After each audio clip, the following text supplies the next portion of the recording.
আসসালামু আলাইকুম। আমি মোহাম্মদ মামুন মিয়া, সহকারী শিক্ষক, ৬৯ নং মিকরি সরকারি প্রাথমিক বিদ্যালয়, রূপগঞ্জ নারায়ণগঞ্জ। প্রিয় শিক্ষার্থীরা, আজকের অনলাইন ক্লাসে তোমাদের সবাইকে স্বাগতম। আমি আজকে তোমাদের পঞ্চম শ্রেণীর গণিত বিষয়ে পাঠদান করাবো।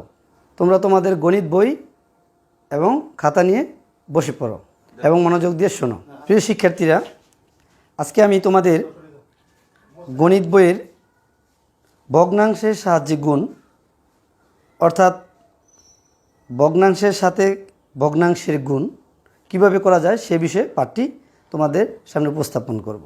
প্রিয় শিক্ষার্থীরা, তোমরা তোমাদের গণিত বইয়ের ৫৫ নম্বর পৃষ্ঠাটি বের করো। এখন আমরা গণিত বইয়ের ৫৫ পৃষ্ঠার ৫ নম্বর সমস্যাটির সমাধান নিয়ে কাজ করব। প্রিয় শিক্ষার্থীরা, তোমরা বোর্ডের দিকে লক্ষ্য করো। প্রিয় শিক্ষার্থী বন্ধুরা, আমরা এখন সমস্যাটি পড়ি এবং লক্ষ্য করি। ৫/৪ মিটার দৈর্ঘ্য এবং ৩/২ মিটার প্রস্থ বিশিষ্ট একটি আয়তাকার বোর্ডের ক্ষেত্রফল নির্ণয় করো। তোমরা গত বছর ৪র্থ শ্রেণীতে আয়তক্ষেত্রের ক্ষেত্রফল এবং বর্গক্ষেত্রের ক্ষেত্রফল নির্ণয়ের সূত্র শিখেছ এবং ক্ষেত্রফল নির্ণয় বের করতে শিখেছ। শিক্ষার্থী বন্ধুরা, এখন আমরা একটি আয়ত দেখি। আয়ত দৈর্ঘ্য, উপরের অংশটা দৈর্ঘ্য, এই পাশের অংশটা হচ্ছে প্রস্থ। এটিতে আয়তর, এই আয়তর আমরা ক্ষেত্রফল নির্ণয় করব। যেমন আমাদের জাতীয় পতাকাও আয়তাকার। প্রিয় শিক্ষার্থী বন্ধুরা, এখন আমরা সমস্যাটির সমাধান করব। আমরা বোর্ডের দিকে সবাই লক্ষ্য করি। এখন আমরা আয়তটি বোর্ডে আঁকি।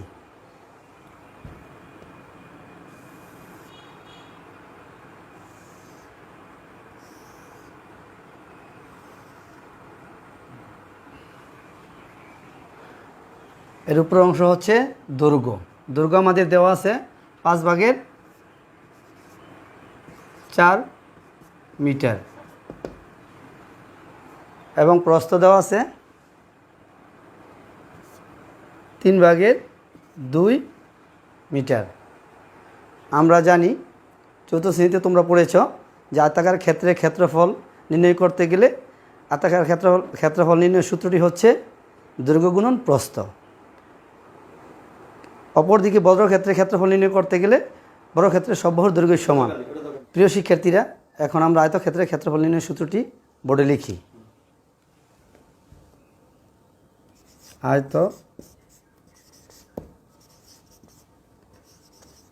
ক্ষেত্রের ক্ষেত্রফল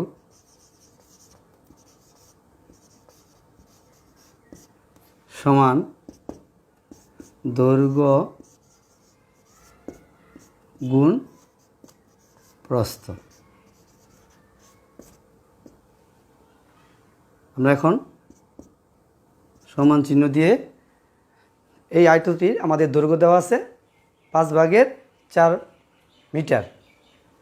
৫/৪ মিটার এখানে আমরা দৈর্ঘ্য বরাবর ৫/৪ মিটার বসালাম।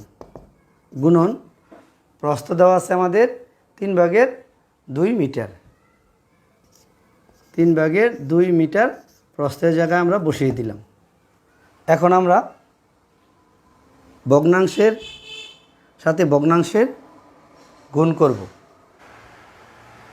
আমরা ভগ্নাংশের গুণের ক্ষেত্রে, আমরা কাটাকাটি বা ভাগ করার ক্ষেত্রে যদি কাটাকাটি না যায় বা ভাগ না যায়, তখন আমরা হরের সাথে হরের গুণ করব, হরের সাথে হরের সংখ্যার গুণ করব, লবের সাথে লবের সংখ্যার গুণফল নির্ণয় করব। প্রিয় শিক্ষার্থীরা, যেহেতু এখানে লবের সাথে হর কাটাকাটি বা ভাগ যাচ্ছে না, সেহেতু আমরা হরের সাথে হর গুণ এবং লবের সাথে লব গুণ করব। এখন আমরা একটা সমান চিহ্ন দেব। সমান চিহ্নের বরাবর একটা দাগ দিয়ে হরের সাথে হর গুণ করব ৩×৫ = ১৫। আবার উপরে লবের সাথে লব গুণ করব ৪×২ = ৮। ক্ষেত্রফলের একক মিটারে মিটারে বর্গ মিটার, বর্গ মিটার। এখন আমরা আমাদের ক্ষেত্রফলটা পেয়ে গেছি। প্রিয় শিক্ষার্থীরা, তোমরা ইতিমধ্যেই ভগ্নাংশের গুণের সাথে ভগ্নাংশের গুণ কীভাবে করতে হয় তোমরা বোর্ডে লক্ষ্য করেছ। আমরা 15 ভাগের ক্ষেত্রফল পেয়েছি 15 ভাগের 8 ভাগ, 15 ভাগের 8 বর্গ মিটার। প্রিয় শিক্ষার্থীরা, তোমরা ইতিমধ্যেই ভগ্নাংশের সাথে ভগ্নাংশের গুণফল নির্ণয় শিখেছ। প্রিয় শিক্ষার্থীরা, তোমাদের গণিত বইয়ের 55 নম্বর পৃষ্ঠায় এরকম সমস্যা আরও দেওয়া আছে। বাসায় তোমরা এই একই নিয়মে ওই সমস্যাগুলোর সমাধান করবে। প্রিয় শিক্ষার্থী বন্ধুরা, ভগ্নাংশের সাথে ভগ্নাংশের গুণ তোমাদের বুঝতে যদি সমস্যা হয়ে থাকে তাহলে তোমরা আমার সাথে যোগাযোগ করবে। আমার মোবাইল নং 01919426167। এতক্ষণ আমার সাথে সংযুক্ত থাকার জন্য সবাইকে ধন্যবাদ। সবাই ভালো থাকো, সুস্থ থাকো, সুন্দর থাকো, স্বাস্থ্যবিধি মেনে চলো। আজকের মতো এখানেই শেষ। ধন্যবাদ সবাইকে। আল্লাহ হাফেজ।